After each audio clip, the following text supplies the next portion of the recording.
Hey Top Percenters, Red Joey here. Today talking about the benefits of playing rogue decks.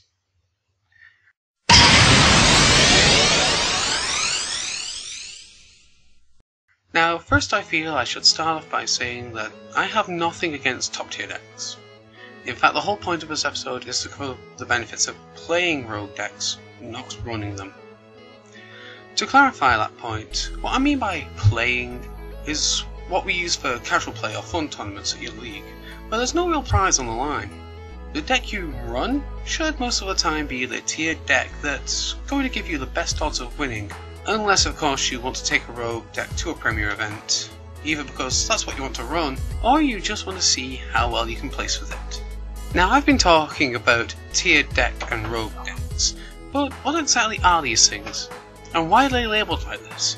Well, tiered decks tend to be the best decks the given format has to offer, and these best decks tend to be graded into tiers 1, 1.5 and 2.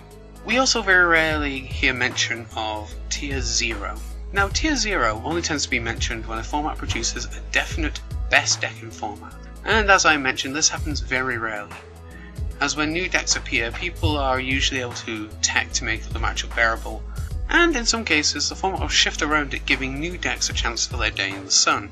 Now, tiered decks are the ones you hear the most about.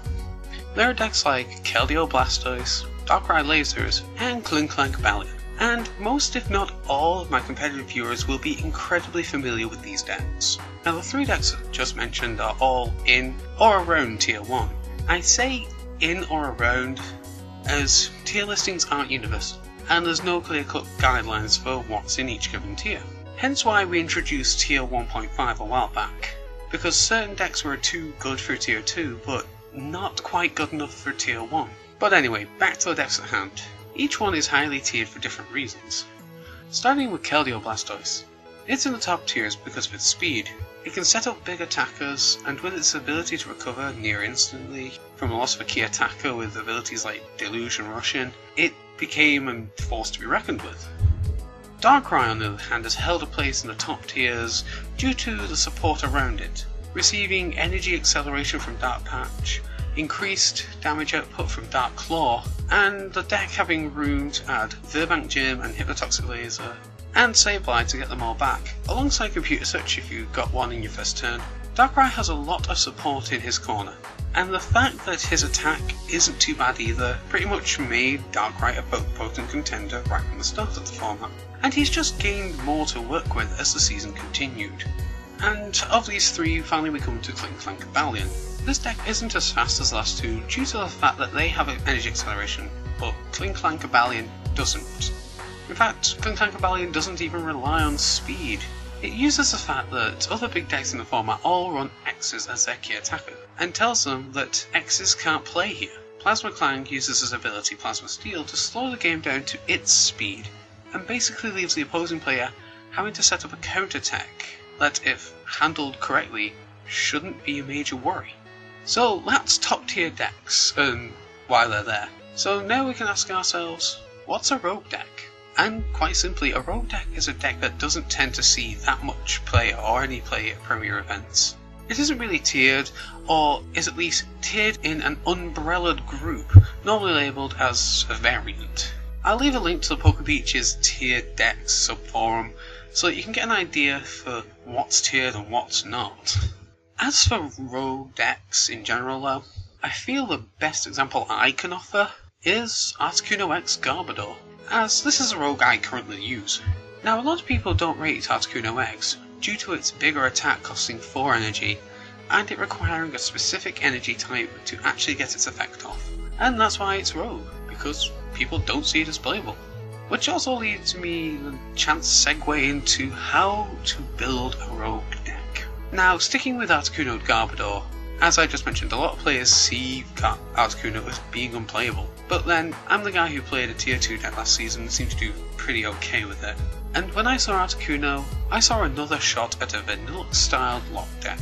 And after some thought, I found that Garbodor would be a perfect partner for Articuno, as it would shut down Keldeo's Russian, it would stop Electric from being able to pick up energy, Eels were a much bigger deck back when we first got the scans for the set, and the Hydreigon in Darkrai Hydreigon couldn't manipulate and save energy from heading to the discard pile. The deck's only real weakness was Switch, a card that didn't see much play as everything was either being made to have free retreat or had a switch built in. So the premise for the deck was sound, and I had a deck that nobody would see coming. Of course, Clink Clank Rebellion happened as Articuno was released and became the big deck, but oh well. Now, to simplify the paragraph I just dumped on you there, the reason I picked Articuno Garbodor was because even though it had a heavy attack cost, I saw it had the chance to lock down a lot of the format. Sure, the format shifted, but the idea still held strong, even with there being an auto-loss in format. Another key point to rogue building though is the fact that you have to keep your setup as simple as possible. It's no use setting up a huge combo that will guarantee you the win if it requires so many cards and so much setup that you'll be lucky to get it out once in every 10 games. Simplicity is the key to Tier 1 deck success, and a rogue deck should always follow that rule if it intends to actually be playable. But I really have been rambling on about tiers and rogue builds, even boring you with the history of one of my own rogues. So how about we get this train on track and actually talk about the benefits of playing rogue decks. The first benefit I want to focus on is your mindset and how it affects your game.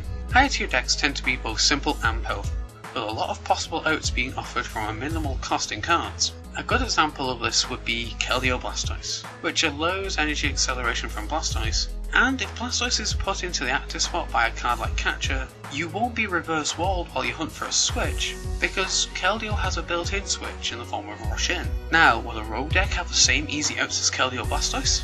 No, it won't. You'll have to work harder and spend more cards on getting out of tough situations. And to be fair, this isn't a completely bad thing. Having to invest the cards and thought into making moves because the answer isn't handed to you makes you more aware of how to deal with tougher situations and can increase your awareness of the overall game state.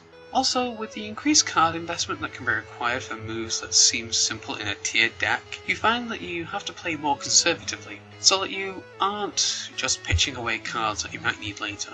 But all of this comes to a head after you stop playing the rogue and play a tiered deck again.